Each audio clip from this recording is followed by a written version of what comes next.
salut și bine v-am regăsit la un nou episod. De fapt este o nouă deplasare, o nouă expediție. De data aceasta suntem în drum spre Olanda. Ne-a scris Danny, proprietarul Relax, ne-a scris la un concurs. Spun ne-a scris pentru că am scris pe mine și pe Robert Boanță. Singura problemă este că Robert Boanță nu mai poate să ajungă, astfel că voi participa alături de un pescar din Polonia, Mica Kogut se numește. Primele 2 zile vom avea voie să folosim LiveScope, iar în ultima zi, dacă ne calificăm în primii 10, nu o să mai avem voie să folosim LiveScope-ul și o să trebuiască să pescuim folosind tehnici normale. Dar până acolo mai avem câteva zile de antrenament, 3 zile de antrenament pe zona de concurs și încă 3 sau 4 zile de pescuit în plus în afara zonei de concurs, pentru a ne acomoda cu șalăii aceștia de dinainte de depunere, să vedem unde găsim pe apă adâncă, apă mică, este o necunoscută, dar zic că ne vom descurca. Acolo ne vom mai întâlni cu niște prieteni din Spania, România, care vor pescui și ei la șalău și care vor participa și ei la concurs. O să vă ducem și în culise, poate o să mai stăm seara la o poveste și o să mai discutăm puțin despre de ce ai nevoie ca să fii pe aici la pescuit, ce permise, asigurare, unde poți să-ți faci asigurare, chestii de genul acesta. Așa că țineți aproape, drumul este lung și sper să ajungem cât mai repede și bineînțeles teferi la destinație, că asta e cel mai important lucru, să ajungem teferi. Oricum nu putem să conducem cu viteză pentru că avem barca în spate, așa că 100 de km la oră, 1600 de km, țais. Nu este obositor, suntem pe autostradă, am plecat de vreme, deci o să conducem mare parte pe zi. Așa că ne vedem de pe apă, dar nu înainte să vă reamintesc că un like, un subscribe ajută foarte mult propulsarea canalului. Așa că dacă vă plac aceste episoade, nu uitați să apăsați de multe ori butonul ăla de like și bineînțeles, dacă nu sunteți deja abonați, să vă abonați.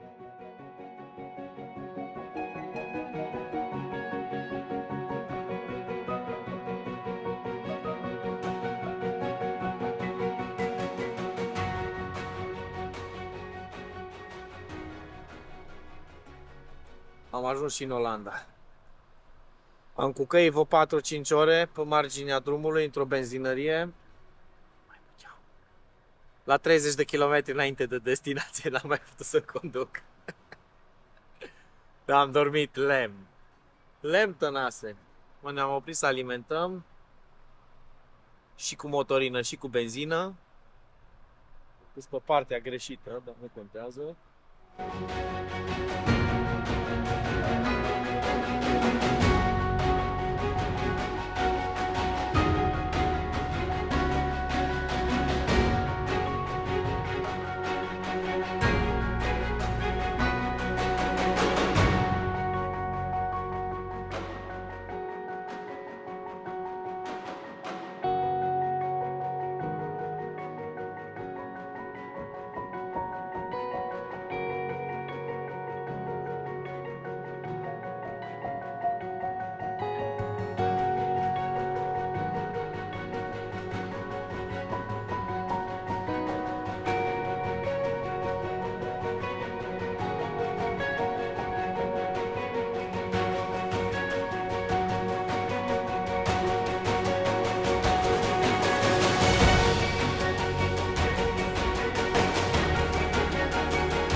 Mica l-a prins primul pește. Dăm alternativă aici, ba la vertical jigging. Nice fish. You need a net? Oh, but it's a nice fish. You want me to take it out, Mica?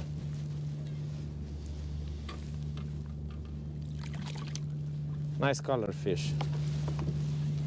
Yeah. Super. Not big, but the first. Can you tell me what you caught it on? King shad?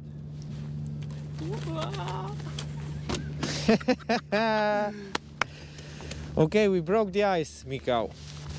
That... Yes, of course.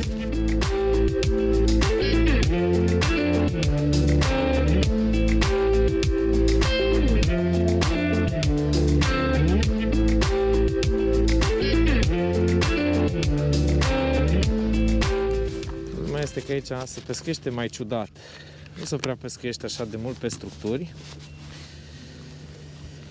ci mai mult la zbor.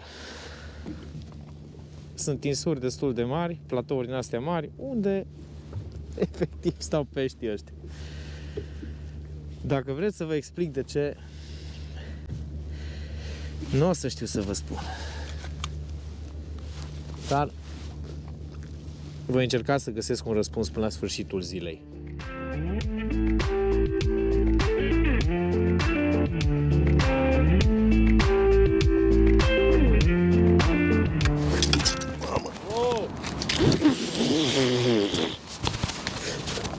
Nu, așa ceva n-am mai pățit.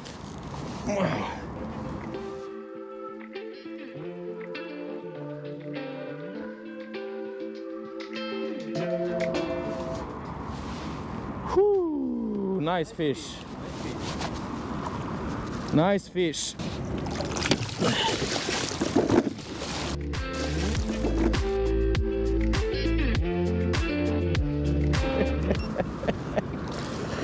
He took it in the side.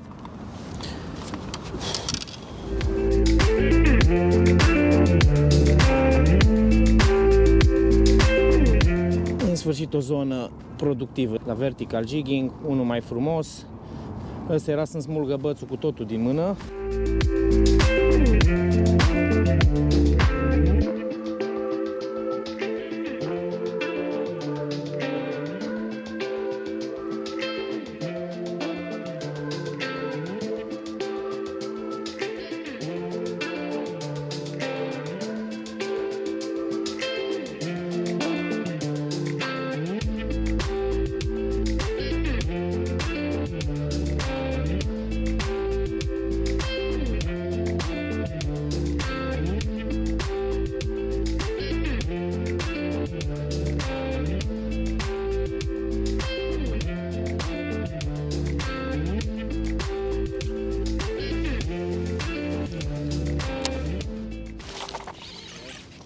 And it's a nice one, I think. No, small one. Am simțit mica, dar o tresări firul. Apă mică.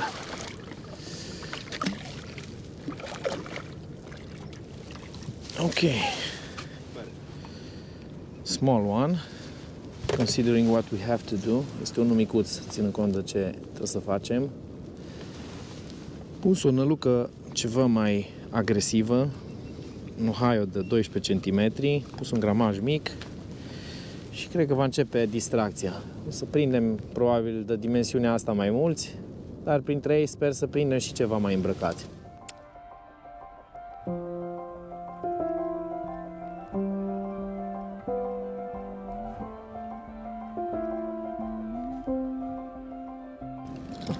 Începe să se lege lucrurile. Genul de pescuit de primăvară pe care îl știm. Apă mică, în preajma unor zone de depus. Dar problema este că trebuie să pescuim pe... Oh, I think I had another hit. Yes. I think so. I'm not 100%. Yes. So I think we have a pattern. Cred că avem un pattern în sfârșit. Not big one. But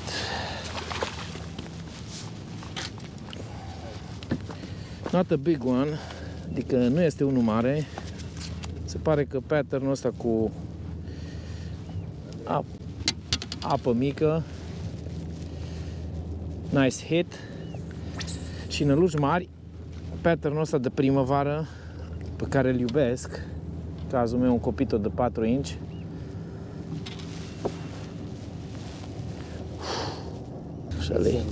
Șalei de primăvară. Frumoși. Hai, ce-mi plac. Ce-mi place cum dau șalei de primăvară. Asta am să le eliberez așa direct.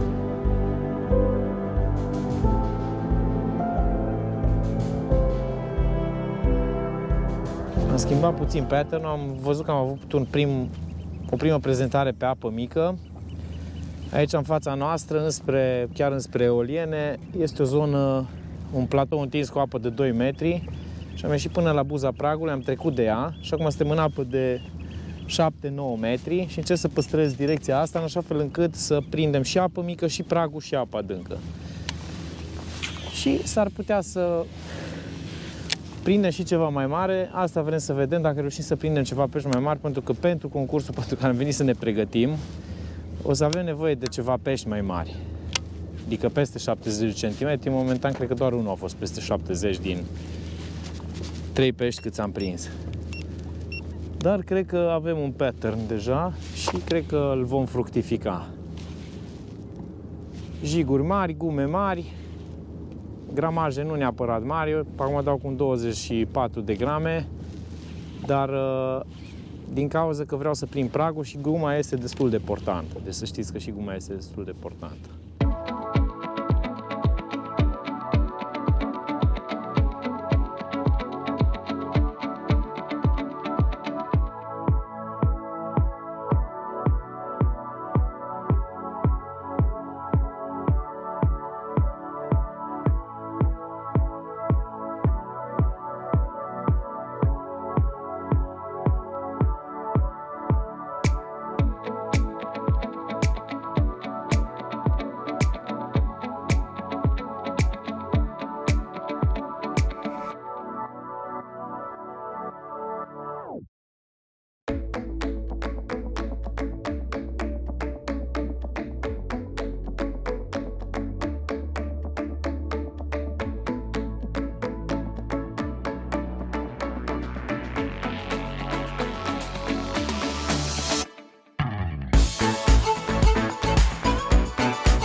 Nu cred că vom prinde mult șalei, dar în schimb avem ocazia să prindem niște șalei frumoși.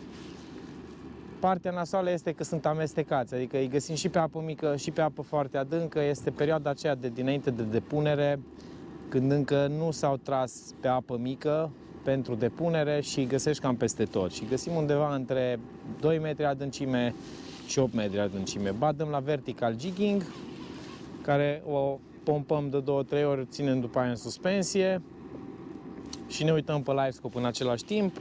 Pescuim jiguit, clasic, dar în apă mai adâncă. Acum, mai devreme am prins chiar și pe apă mai mică. O să mai insistăm pe zona aceasta, pentru că aici am avut mai multe contacte pe vertical jigging, așa că ne mai învârtim un pic prin zona aceasta să vedem dacă putem reproduce rezultatul de mai devreme, după care iar o să schimbăm locul, să vedem dacă mai identificăm niște locuri interesante de pescuit.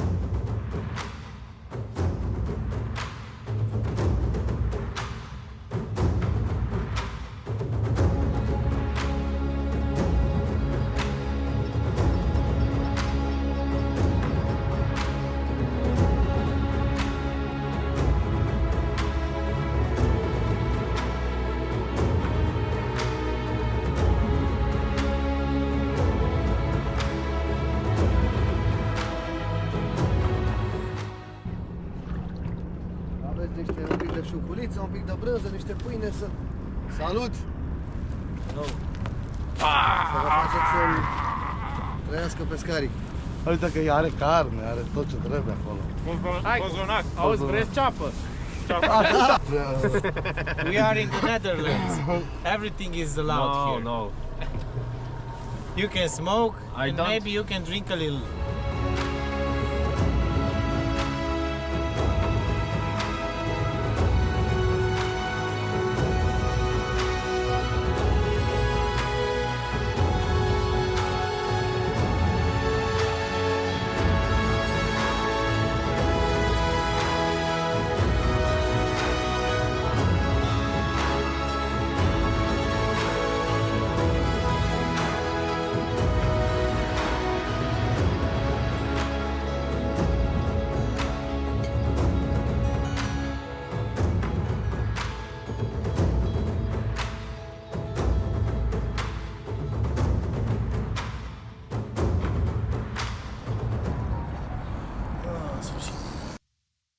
Seems like a zander, but I'm not sure.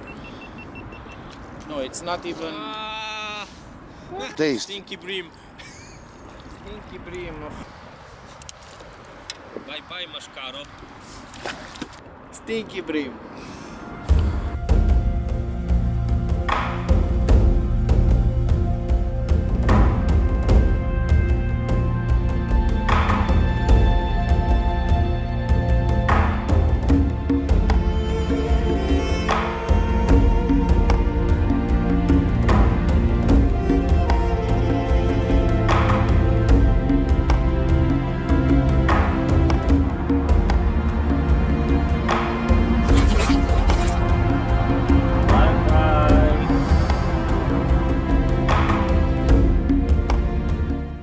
Ne-am repoziționat,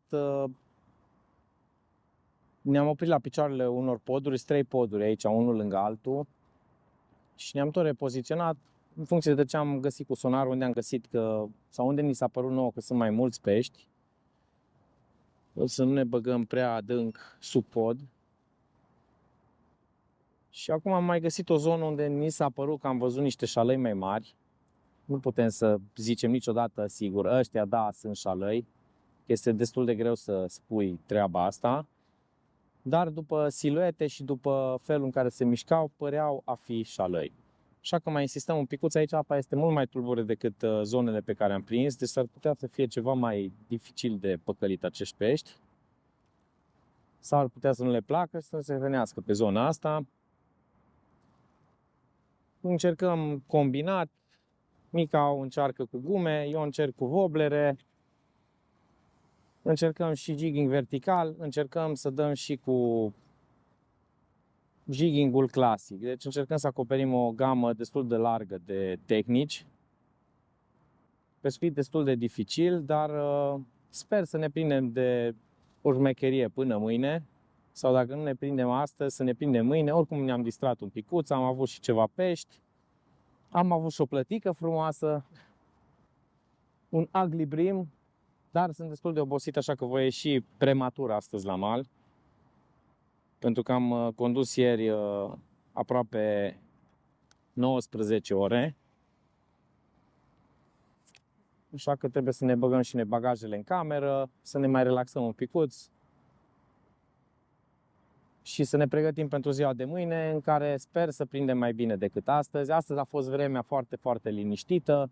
soare, am avut parte de vreme foarte bună, surprinzător de bună pentru zona aceasta. Să sperăm că vremea va ține cu noi în continuare, pentru că altfel condițiile sunt destul de vitrege când începe să bată vântul, uneori nici nu se poate ieși pe apă. Dar promit să revenim și din zilele următoare cu niște capturi. Astăzi ați văzut ce am făcut.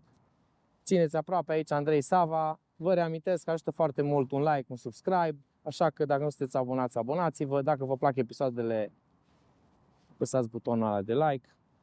Ne vedem din episodul următor.